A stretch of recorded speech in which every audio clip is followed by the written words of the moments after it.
Today we're making cabbage and saltfish. First, I washed my cabbage in salt water. I am using a knife and a potato peeler to shred my cabbage. To the cabbage, I'm adding 1 carrot. For additional vegetable, I'm adding some onion. I'm also gonna add bell peppers. We're using orange, red, and green bell peppers, along with tomato and okra.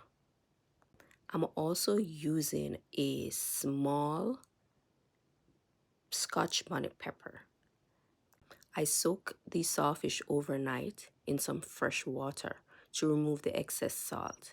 Then I remove the skin and the bone from the saltfish and set aside. To my Dutch pot, I add some olive oil.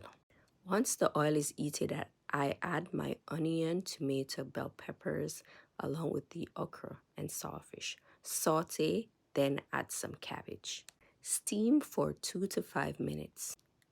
Then add some butter to that cabbage and saute. I'm also gonna add some black pepper to this mixture. Cover and steam for another 5 to 7 minutes or until the cabbage is at your desired texture. After the cabbage was done steaming, I added to some boiled dumpling and banana, and this was the result. Hope you enjoy.